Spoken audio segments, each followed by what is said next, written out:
que les enjeux sont énormes.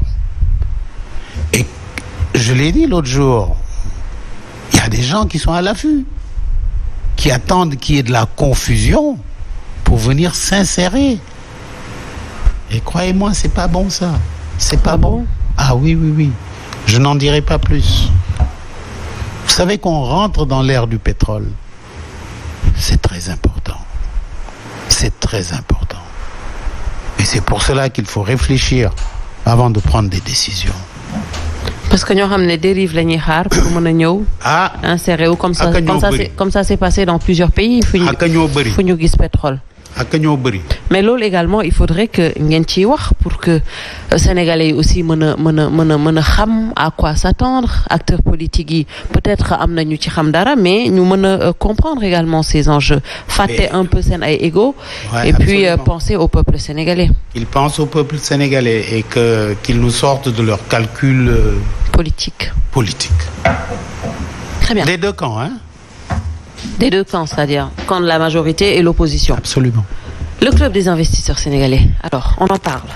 Oui, mais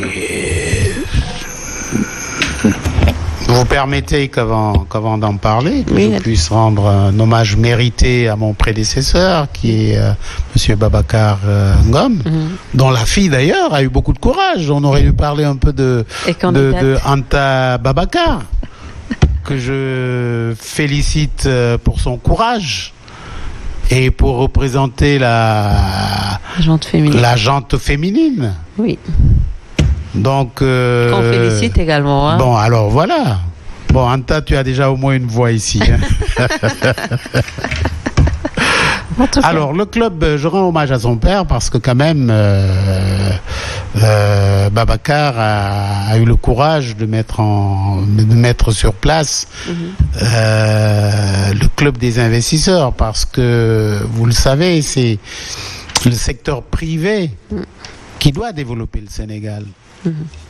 Et encore une fois, j'ai suivi ses traces. Il a mis le club, il a mis des champions ensemble. Nous sommes une centaine, un peu moins. Et voilà, là nous avons un programme de plus de 6 000 milliards de dollars. C'est énorme, oui, mais il faut de l'ambition. Si vous n'avez pas d'ambition, vous savez, aujourd'hui, avec le gaz que nous avons et le pétrole, nous devons avoir de grandes ambitions. Nous ne sommes que 17 millions. 18 millions peut-être. Et si nous faisons les choses comme nous devons les faire, nous allons être un champion du monde dans beaucoup de domaines. Et le club est là pour ça. Et j'espère, nous devions entendre les candidats sur leur programme économique. Parce que effectivement. C'est extrêmement important, mais puisqu'on ne sait pas qui est candidat, qui n'est pas candidat, c'est un peu compliqué. C'est un peu compliqué. On devait les voir d'ailleurs la semaine dernière pour leur dire voilà nous notre feuille de route, voilà ce que nous souhaitons pour notre pays. Mais on n'arrive à avoir aucun candidat et c'est dommage parce que voilà des choses qu'il faut régler a priori. Et nous avons un programme, encore une fois, qui va d'une raffinerie d'or, de la pisciculture en haute mer, pour que nos enfants, pour d'abord que nos pêcheurs puissent trouver le poisson. Il n'y en a plus. Or, aujourd'hui, vous savez qu'avec les méthodes modernes, on peut faire de la pisciculture marine, comme le font nos amis d'Arabie Saoudite, où je vais d'ailleurs après-demain, parce que ils ont pu développer des technologies extraordinaires avec nos amis également égyptiens. L'ambassadeur d'Égypte m'a invité à aller en Égypte le mois prochain pour qu'on voit comment faire revivre la pêche artisanale. Il faut que nous en fassions une relecture parce que c'est ça qui va nous faire sortir et du sous-développement et de la pauvreté. Bien sûr, il y a ma fameuse route de l'acier et de l'aluminium qui commence à prendre corps. Et voilà, le club des investisseurs, encore une fois, nous voulons être le moteur du développement économique de notre pays. Et nous savons que c'est possible. En tout cas, ça serait bien. Enfin, oui, vous l'avez dit, on ne sait pas qui est candidat et qui ne l'est pas. Donc, on le sait. On ne sait pas comment, qu'est-ce qui va se passer après, mais pour l'instant, on le sait, on a 19 candidats. Bon, c'est vrai que nous également, mais attention, le Conseil a également ajouté inclusif. Oui, mais on sait ce qui va se passer. Ah, moi, je ne sais pas, vous savez. Ah, moi, je ne sais pas. Peut-être que vous allez nous dire ce qui va se passer. Quand vous dites que le Conseil a ajouté inclusif, ça veut dire quoi? Le mot, il a ajouté le mot, mais il n'a pas ajouté une personne. Non, mais vous en savez tellement, mais vous ne voulez pas parler ce soir. Ça se comprend. Couillotte de secret. Mais des fois, il faut que secret. Comme ça, nous pouvons verrouiller une bonne fois pour toutes. Enfin, non, il faut être mettre patient. Les gens devant le fait accompli, c'est important aussi. Pour justement encourager. Ouais, mais que les gens se calment et que les gens cultivent le don de soi, que les gens cultivent le pardon, la concorde. C'est ça l'essentiel. C'est l'essentiel. Alors avant ñuy jéxal parce que temps bi jeexna dafa am ku ma ne rek na la laaj no xamé Ousmane Sonko. Comment non mais alors c'est très simple. Voilà, c'est une bonne question que j'explique toujours parce que je sais qu'à un moment on a dit parce que il est de Ziguinchor, il est Diola, il est rien.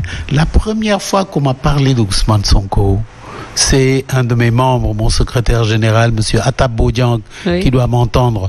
Il m'a dit, président, au collectif, on a un de nos frères qui a formé un parti politique et qui veut venir nous l'exposer.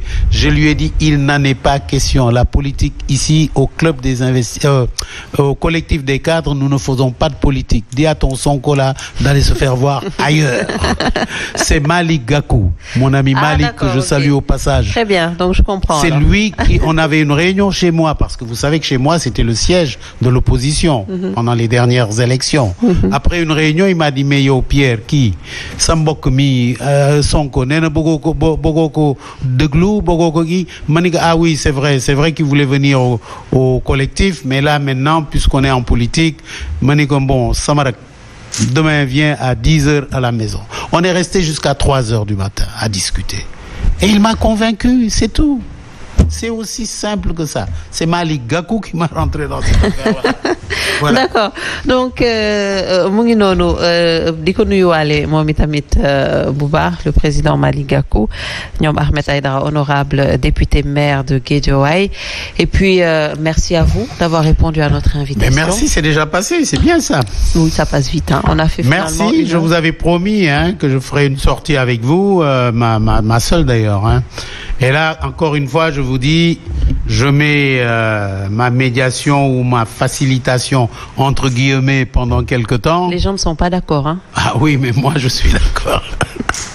En tout cas, merci. Et vraiment, encore une fois, je lance un appel à tous. On est tous des Sénégalais. Et c'est l'avenir du pays qui est entre nos mains, surtout entre les mains des politiciens. Qu'ils sachent qu'ils ne sont pas seuls et qu'ils regardent un peu toute la misère qu'il y a ici. Qu'ils pensent aux enfants qui sont en train de prendre des pirogues, alors qu'ensemble, si on se met ensemble, on peut développer ce pays-là en un rien de temps. En un rien de temps. Je vous remercie. On a les capacités pour le faire, absolument, on a les ressources pour le faire. On a tout. On a tout ce qu'il faut. On a tout. Et c'est là, si je dois lancer...